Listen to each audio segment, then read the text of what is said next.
உரிமைக்களம் பார்வையாளர்கள் அனைவருக்கும் வணக்கம். நிச்சயமாக இந்த காணொலியை ஒரு பெரிய காணொலியா ஷூட் பண்ணணும், நிறைய தரவுகளை உள்ளடக்கிய ஒரு காணொலியாவும் ஷூட் பண்ணணும் அப்படின்ற மாதிரி நினைச்சுக்கிருந்தேன். பட் அதுக்கு சூழல் அமையல. நம்ம ஆபீஸ்ல கரண்ட் இல்லை, அதனால வீட்லயே வச்சு ஷூட் பண்ணிடுவோம் அப்படின்ற மாதிரி வீட்லயே வச்சு ஷூட் பண்ணியிருக்கேன். ஆக்சுவலா இன்னைக்கு ஒரு வரலாற்று சிறப்பு வாய்ந்த ஒரு நாள். தமிழ்நாட்டுல போலியாக கட்டமைக்கப்பட்டிருந்த அத்தனை பிம்பங்கள் எல்லாத்தையுமே தமிழக வெற்றி கழகத்தினுடைய தலைவரும் நம்ம தமிழ்நாட்டினுடைய முதலமைச்சருமான திரு ஜோசப் விஜய் அவர்கள் அடித்து உடைத்திருக்கின்றார். தமிழ்நாட்டுல ஒரு சமூக நீதி அப்படின்னாலே ஒரு ஒரு வரையறை வச்சிருந்தாங்க. அதாவது ஒரு வரையறை வச்சு இதுதான் சமூக நீதி அப்படின்ற மாதிரி ஒரு போலிய ஒரு பிம்பம் இருந்துச்சு. சமூக நீதியை கடைபிடிப்பதாக இருந்தா நாங்க கடைபிடித்தா மட்டும்தான் அது சமூக நீதி, திமுக கடைபிடிச்சா மட்டும்தான் அது சமூக நீதி, அவங்களை தவிர வேற யாரு கடைபிடிச்சாலும் அது சமூக நீதி கிடையாது. பெரியாரியத்தை நாங்க பேசினா மட்டும்தான் அது பெரியாரியம், வேற யாரு பேசினாலும் அது பெரியாரியம் என்று சொல்லப்படுகின்ற அந்த வரையறைக்குள்ள வராது. அம்பேத்கரியத்தை நாங்க பேசினா மட்டும்தான் அம்பேத்கரியம், அதை தவிர்த்து வேற யாரு பேசினாலும் அது அம்பேத்கரியம் என்ற வரையறைக்குள்ள வராது. இந்த மாதிரிதான் திமுக ஒரு போலியான பிம்பத்தை கட்டமைச்சு வச்சிருந்தாங்க. அத்தனை பிம்பங்கள் எல்லாத்தையுமே தமிழக வெற்றி கழகத்தினுடைய தலைவரும் நம்ம தமிழ்நாட்டினுடைய முதலமைச்சருமான ஜோசப் விஜய் அவர்கள் அடித்து உடைத்திருக்கின்றார். கிட்டத்தட்ட ஒரு 76 ஆண்டு காலம் கழித்து ஒரு மிகப்பெரிய புரட்சியை நிகழ்த்தி இருக்கின்றார் தமிழக வெற்றி கழகத்தினுடைய தலைவரும் நம் தமிழ்நாட்டினுடைய முதலமைச்சருமான திரு ஜோசப் விஜய் அவர்கள். 1952 என்று கருதுகின்றேன். சுதந்திரத்திற்கு பின்பாக முதல் சட்டமன்ற தேர்தல் வருது. அந்த முதல் சட்டமன்ற தேர்தல்ல ராஜாஜி அவர்களுக்கு பெரும்பான்மை கிடைக்கல. அந்த தேர்தல்ல பெரும்பான்மை கிடைக்கல. அதனால ராஜாஜி அவர்கள் என்ன பண்றாருன்னா, கூட்டணி கட்சிகளுக்கு அதிகாரத்துல பங்கு வழங்கி என்ன பண்ணார்னா ஒரு அதிகார பரவலாக்கம் செஞ்சாரு. 1952 அந்த காலகட்டங்கள்ல 52 அப்படின்னா கணக்கு பண்ணிக்கங்க, ஏறக்குறைய ஒரு 76 ஆண்டு காலம் கழித்து தமிழ்நாட்டுல தற்பொழுது அந்த கூட்டணி ஆட்சி மீண்டும் மலர்ந்திருக்கின்றது. தற்பொழுது தமிழக வெற்றி கழகத்தினுடைய விஜய் அவர்கள் மூலமாக 76 ஆண்டு காலம் கழித்து ஒரு மிகப்பெரிய புரட்சி நிகழ்த்தப்பட்டு இருக்கின்றது. உங்களுக்கு நல்லா ஞாபகத்துல இருக்கா? சில தினங்களுக்கு முன்பாக, தேர்தலுக்கு முன்னாடி சில தினங்களுக்கு முன்பாக நம்ம தமிழ்நாட்டினுடைய முன்னாள் முதலமைச்சர் திரு மு.க. ஸ்டாலின் அவர்கள் ஒரு ஆங்கில ஊடகத்துக்கு பேட்டி கொடுக்குறப்ப கூட்டணி ஆட்சி என்பது ஒத்துவராத ஒன்று அப்படின்ற மாதிரி சொன்னார். ஞாபகத்துல இருக்குதா? ஒத்துவராத ஒன்றுன்ற மாதிரி சொன்னாரு. அது என்ன ஒத்துவராத ஒன்று, நான் அதை மாத்தி காட்டுறேன் பாரு அப்படின்ற மாதிரி தமிழக வெற்றி கழகத்தினுடைய தலைவர் நம்ம முதலமைச்சர் ஜோசப் விஜய் அவர்கள் இன்று ஒரு மிகப்பெரிய புரட்சியை நிகழ்த்தி இருக்கின்றார். நான் கூட்டணி கட்சிகளுக்கும் அதிகார பங்கு தாரேன் பாரு, ஏன் தர முடியாதா? நான் தரேன் பாரு அப்படின்ற மாதிரி காங்கிரஸ் கட்சிக்கு 2 அமைச்சர் பதவியை கொடுத்துருக்காங்க. விசிகாவுக்கு நாளைக்கு அதிகாரம் கொடுக்க போறாங்கன்ற மாதிரி சொல்றாங்க. ஐயுஎம்எல்லுக்கு ஒரு அதிகாரம் கொடுக்க போறாங்க. அப்ப கிட்டத்தட்ட ஒரு 76 ஆண்டு காலம் கழித்து தமிழ்நாட்டுல ஒரு மிகப்பெரிய புரட்சியை நிகழ்த்தி இருக்கின்றார் தமிழக வெற்றி கழகத்தினுடைய தலைவரும் நம் தமிழ்நாட்டினுடைய முதலமைச்சருமான திரு ஜோசப் விஜய் அவர்கள். மக்களே, இங்க என்னன்னா ஒரு போலியாக சமூக நீதி கடைபிடிக்கப்பட்டு வந்தது அப்படின்ற மாதிரிதான் நான் சொல்லுவேன். அதாவது என்னன்னா, சமூக நீதி அப்படின்னு சொல்லிட்டாலே அதுக்கு ஒரு வரையறை இவங்களாவே செட் பண்ணி வச்சுக்கிறாங்க. அந்த வரையறையை தாண்டவே கூடாது, இது வரைக்கும் பேசினாதான் சமூக நீதி அப்படின்ற மாதிரி அவங்களே ஒரு வரையறை வச்சிருந்தாங்க. பட்டேல் சமுதாய மக்களா, அவங்களுக்கு நம்ம அவங்களுடைய மக்கள் தொகைக்கு ஏற்ப அமைச்சரவையில பங்கு கொடுக்க கூடாது, வெறும் ஒரு 3 அமைச்சர் மட்டும் தான் கொடுக்கணும், வெறும் 4 அமைச்சர் மட்டும் தான் கொடுக்கணும் என்பதாக இங்க இருக்கிற திராவிட கட்சிகள் என்ன பண்ணாங்கன்னா, சமூக நீதி என்று சொல்லப்படுகின்ற அதுக்கு ஒரு கிரைட்டீரியாவை இவங்களே செட் பண்ணி வச்சிருந்திருக்காங்க. அந்த கிரைட்டீரியா எல்லாத்தையுமே தமிழக வெற்றி கழகத்தினுடைய தலைவர் விஜய் அவர்கள் அடித்து உடைத்திருக்கின்றார். அதென்ன, பட்டியலின மக்களுக்கு 4 அமைச்சர் பதவி மட்டும் தான் வழங்க முடியுமா? நான் தாரேன் பாரு 7 அமைச்சர் பதவி. அதாவது அவங்களுடைய மக்கள் தொகைக்கு ஏற்ப நான் அவங்களுக்கு ஒரு 7 அமைச்சர் பதவி தாரேன் பாரு, என்னால தர முடியும், நான் சமூக நீதியை நிலைநாட்டி காட்டுறேன் பாரு என்பதாக தமிழக வெற்றி கழகத்துடைய தலைவர் சமூக நீதியை நிலைநாட்டி இருக்கின்றார் என்பதாகத்தான் நம்மால் புரிந்து கொள்ள முடிகின்றது. ஏங்க பாசிபிள், இவங்க என்னன்னா சமூக நீதி அப்படின்னா ஒரு வரையறை வச்சிருந்தாங்க, அந்த வரையறை அடிச்சு உடைச்சிட்டாரு. அதாவது தமிழ்நாட்டுல தமிழக வெற்றி கழகத்துடைய தலைவர் விஜய் அவர்கள் நிகழ்த்தாத புரட்சியே கிடையாது என்பதாக நம்ம சொல்லலாம்.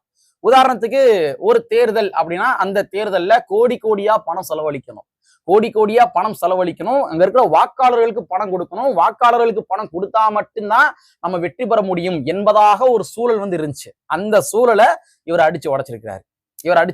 பணம் கொடுக்காமலையும் வெற்றி பெற முடியும்பா அப்படின்ற மாதிரி அடிச்சு உடைச்சிருக்கிறாரு. ஒரு சாதாரண சாமானிய மனிதன் எம்எல்ஏ ஆக முடியாது என்பதாக ஒரு சூழல் தமிழ்நாட்டில் இருந்துச்சு. ஒரு ஆட்டோ ஓட்ட ஒரு நபர் எம்எல்ஏ ஆக முடியும் என்பதனை தமிழக வெற்றி கழகம் ப்ரூவ் செய்திருக்கின்றது. அப்ப இவங்க சமூக நீதி அப்படின்னாலே ஒரு கிரைட்டீரியா வச்சிருந்தாங்க, ஒரு வரையறை வச்சிருந்தாங்க, ஒரு பார்டர் லைன் வச்சிருந்தாங்க. அந்த பார்டர் லைன் எல்லாத்தையுமே இன்னைக்கு விஜய் அவர்கள் கிராஸ் பண்ணியிருக்காரு என்பதாகத்தான் நம்மால் புரிந்து கொள்ள முடியும். கிராஸ் பண்ணியிருக்காரு, இது ஃபேக்ட். இதை நம்ம ஒத்துக்கிட்டு தான் ஆகணும். மக்களே, நீங்க கொஞ்சம் நல்லா திங்க் பண்ணி பாருங்க. இவங்க என்ன விதமான ஒரு உளவியலை, இங்க இருக்கிற திமுக என்ன விதமான ஒரு உளவியலை கட்டமைச்சு வச்சிருக்காங்க அப்படின்னா, பெரியாரியத்தை நான் மட்டும் தான் பேசுவேன், வேற எவனும் பேசக்கூடாது. வேற எவனாச்சும் பேசினா அது பெரியாரியம் கிடையாது. இது என்ன விதமான ஒரு லாஜிக்னே எனக்கு தெரியல. பெரியாரியத்தை நான் மட்டும் தான் பேசுவேன், என்ன தவிர வேற யாரு பேசினாலும் அது பெரியாரியம் கிடையாது. அம்பேத்கரியத்தை நான் மட்டும் தான் பேசுவேன், என்ன தவிர வேற யாரு பேசினாலும் அது அம்பேத்கரியம் கிடையாது. சமூக நீதியை நான் மட்டும் தான் பேசுவேன், என்ன தவிர வேற யாராச்சும் சமூக நீதி சார்ந்த கருத்துக்கள் சொன்னாங்க அப்படின்னா அது சமூக நீதி கிடையாது. அப்ப இது என்ன விதமான ஒரு உளவியல்?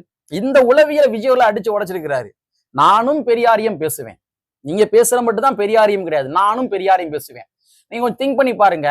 நம்ம தமிழ்நாட்டினுடைய முன்னாள் துணை முதலமைச்சர் திரு உதயநிதி ஸ்டாலின் அவர்கள் ஈரோட்ல போய், அதாவது கொங்கு மண்டலத்துல போய் என்ன பேச்சு பேசினார் ஞாபகத்துல இருக்குதா? தந்தை பெரியார் அவர்கள் பலாயிரக்கணக்கான மக்களை திரட்டி வச்சு தன்னுடைய பேருக்கு பின்னாடி இருந்த சாதி பெயரை துறந்தார். எங்க துறந்தாரு? அங்க கொங்கு மண்டலத்தில் துறந்தாரு. ஆனா அதே கொங்கு மண்டலத்துல நம்ம முன்னாள் துணை முதலமைச்சர் திரு உதயநிதி ஸ்டாலின் அவர்கள் 19 முறை ராஜ் கவுண்டர் என்று சொல்லப்படுகின்ற அந்த சாதி பேரை உச்சரிச்சாரு. ஞாபகத்துல இருக்குதா? அப்ப இதெல்லாம் எந்த வகையான சமூக நீதியில வரும்? அப்ப நீங்க பேசினா சமூக நீதி, நீங்க பேசினா சாதி ஒழிப்பு. ஆனா இதுவே தமிழக வெற்றி கழகத்துடைய விஜய் அவர்கள் சாதி சார்ந்த விடயங்கள் எங்கேயும் அவர் பேசவே இல்லை. ஆனா அவரு சமூக நீதி சிந்தனையாளர் கிடையாது. அப்ப இவங்க ஒரு உளவியல் ரீதியாவே ஒரு கட்டமைப்பு வச்சிருக்கிறாங்க. சமூக நீதின்னு சொல்லிட்டாலே அது இங்க இருக்கிற நாங்க திமுக மட்டும்தான், வேற யாரும் கிடையாது என்பதாக அவங்க ஒரு கட்டமைப்பு வச்சிருந்தாங்க. அந்த கட்டமைப்புகள் எல்லாத்தையுமே தமிழக வெற்றி கழகம் தற்பொழுது அடித்து உடைத்திருக்கின்றது. உள்ளபடியே சொல்வதாக இருந்தா சமூக நீதி அப்படின்றாலே திமுக தான் அப்படின்ற மாதிரி உங்களுடைய எண்ணங்கள்ல ஏதாச்சும் ஒரு சிந்தனைகள் இருந்துச்சு அப்படின்னா அந்த சிந்தனைகளை தயவு கூர்ந்து நீங்க அழிச்சிருங்க. ஏன்னா அத்தனை வரையறைகள் எல்லாத்தையுமே உடைச்சிருக்காரு விஜய் அவர்கள். 7 அமைச்சர் பதவிங்க பட்டியல் சமுதாயத்தை சார்ந்த மக்களுக்கு கிட்டத்தட்ட ஒரு 25% அவங்களுடைய மக்கள் தொகைக்கு ஏற்ப நீங்க சாதிவாரி கணக்கெடுப்பு நடத்தினாலும் கூட என்ன ஆகும் அப்படின்னா அதுல 25% பட்டியல் சமுதாயத்தை சார்ந்தவர்கள் வருவாங்க. அந்த பட்டியல் சமுதாயத்தை சார்ந்த மக்களுக்கு ஏறக்குறைய ஒரு 25% கணக்கீடுகள் செய்து 7 அமைச்சர் பதவி வழங்கியிருக்கின்றார் விஜய் அவர்கள். நாளைக்கு அமைச்சரவையில விசிகாவும் கூட பங்கு பெற போறாங்க அப்படின்ற மாதிரி சொல்லியிருக்காங்க. அப்ப இந்த வரையறைகள் இருக்கு இல்லையா, இந்த வரையறைகள் எல்லாத்தையுமே அடிச்சு உடைச்சிருக்காரு. நான் விஜய் அவர்களும் தூக்கி வச்சு பேசணும் என்பதற்காக நான் பேசவில்லை. நாளைக்கே நம்ம மறுபடியும் கூட தமிழக வெற்றி கழகத்தினுடைய ஆட்சியில தவறுகள் நடந்துச்சு அப்படின்னா நம்ம அவங்களுடைய தவறை சுட்டி காட்ட தான் போறோம். பட் இருந்தாலும் பாராட்ட வேண்டிய விடயத்துல பாராட்டியே ஆகணும். இங்க என்ன விதமான ஒரு உளவியல கட்டமைச்சு வச்சிருக்காங்க தெரியுமா? திமுக ஒரு விஷயத்தை எதிர்த்துச்சுன்னா நாமளும் எதிர்க்கணும், திமுக ஒரு விஷயத்தை பாராட்டுச்சு அப்படின்னா நாமளும் பாராட்டணும். திமுக ஒரு விஷயத்தை எதிர்க்குது அப்படின்னா திமுக எதிர்க்கின்ற விடயத்துல தவறுகள் இருந்தாலும் கூட, நியாயங்கள் இல்லை என்றாலும் கூட அதை கண்ணை மூடிக்கிட்டு நாமளும் திமுக எதிர்த்துச்சுன்னா எதிர்க்கணும், திமுக ஆதரிச்சுச்சுன்னா நாமளும் ஆதரிக்கணும். திமுக ஒரு விஷயத்த புறக்கணிச்சாங்க அப்படின்னா நாமளும் புறக்கணிக்கணும். தமிழ்நாட்டுல கூட்டணி ஆட்சி சாத்தியம் இல்லை என்பதாக திமுக சொல்லிச்சு அப்படின்னா ஆமா சாத்தியம் கிடையாது சொல்லி நாமளும் சொம்படிக்கணும். இந்த மாதிரிதான் அவங்க விரும்புறாங்க. பட் இருந்தாலும் அது போன்ற ஒரு உளவியலை நீ செட் பண்ற நரேட்டிவை உன்னுடைய மூளையாக நீ செய்கின்ற மேனுப்புலேஷனுக்கு ஏற்றவாறு என்னால் பேச முடியாது, எங்களால் பேச முடியாது, தமிழ்நாட்டு மக்களால் பேச முடியாது என்பதாகத்தான் தமிழ்நாட்டு மக்கள் இன்னைக்கு ஒரு ஆகச்சிறந்த புரட்சியை செய்து தமிழக வெற்றி கழகத்தை ஆட்சி கட்டில அமர்த்திருக்கிறாங்க. இன்னைக்கு கூடங்க என்ன பண்றாங்கன்னா பாருங்க மறுபடியும் வந்தே மாதரத்தை ஃபர்ஸ்ட் பாடலா பாடிட்டாங்க அப்படின்ற மாதிரி ஒரு நரேட்டிவ் செட் பண்ணியிருந்தாங்க. இவங்களுக்கு 7 அமைச்சர் பதவி கொடுத்தது கண்ணுக்கு தெரியல, பெண்களுக்கு 4 அமைச்சர் பதவியை கொடுத்திருக்கிறாங்க, அது கண்ணுக்கு தெரியல. இத்தனை ஆண்டு காலமா சத்தியவாணி முத்து அவர்களுக்கு ஆதிதிராவிட நலத்துறையை மட்டும்தான் கடைசி வரைக்கும் கொடுத்துருந்தாங்க பெண்களுக்கு. ஆனா இன்னைக்கு தமிழக வெற்றி கழகத்துடைய விஜய் அவர்கள் 4 அமைச்சர் பதவி கொடுத்திருக்காரு. இதெல்லாம் உங்களுக்கு கண்ணுக்கு தெரியல. கூட்டணி அப்படின்ற மாதிரி ஒரு கூட்டணி ஆட்சின்ற மாதிரி ஒரு புது வகையான தத்துவத்தை கொண்டு வந்திருக்காரு, அது அவங்களுக்கு கண்ணுக்கு தெரியல. ஏறக்குறைய 76 ஆண்டு காலம் கழித்து தமிழ்நாட்டுல மிகப்பெரிய கூட்டணி புரட்சி நிகழ்ந்திருக்கின்றது, அது உங்களுக்கு கண்ணுக்கு தெரியல. ஆனா வந்தே மாதரம் பாடத்தை ஃபர்ஸ்ட் பாடிட்டாங்க. ஆனா இதே ஆளுநர் இருக்கார் இல்லையா, இதே ஆளுநர் தமிழ்நாட்டுல இப்ப சமீபத்துல ஆளுநர் மாறினார் இல்லையா, அந்த நிகழ்ச்சியில நம்ம முன்னாள் முதலமைச்சர் மு.க. ஸ்டாலின் அவர்கள் கலந்து கொண்டாரு. ஆனா அந்த நிகழ்ச்சியிலும் கூட இதே மாதிரிதான் வந்தே மாதரம் பாடல பாடினாங்க.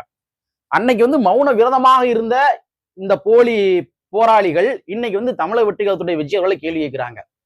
இது இத்தனைக்கும் ஆளுநர் நடத்துகின்ற ஒரு ஃபங்க்ஷனு, அதை அவர் தெளிவுபடுத்திட்டாரு. ஏன் கம்யூனிஸ்டுகளே தெளிவுபடுத்திட்டாங்க.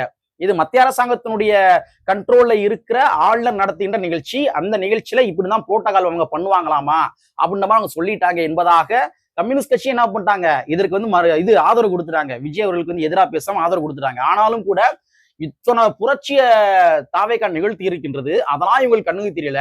வழக்கம் போல எங்கடா ஒரு பின் பாயிண்ட் கிடைக்கும், அதை மட்டுமே நம்ம விவாதம் பண்ணணும், அதை மட்டுமே மக்கள் மத்தியில விதைச்சு அதை மட்டுமே தமிழ்நாட்டு மக்கள் விவாதம் பண்ணணும் என்பதாக இவங்க ஒரு நரேட்டிவ் உருவாக்க பார்த்தாங்க. அத்தனை நரேட்டிவ்கள் எல்லாத்தையுமே இன்னைக்கு பொதுமக்களே சுண்டோர்ல தட்டி விட்டாங்க. நீ செட் பண்ற நரேட்டிவ் நான் உட்காந்துட்டு பேசி இருக்க முடியாது. எனக்கு பேசுவதற்கு 1008 விஷயங்கள் இருக்குது, பாராட்டுவதற்கு 1008 விஷயங்கள் இருக்குது, எனக்கு 1008 வேலை இருக்குது. நீ எங்கேயே உட்காந்துட்டு ஒரு மூலையில உட்காந்துட்டு நரேட்டிவ் உருவாக்குவ. உன்னுடைய மூளையாக நான் செயல்படணும் அவசியம் கிடையாது.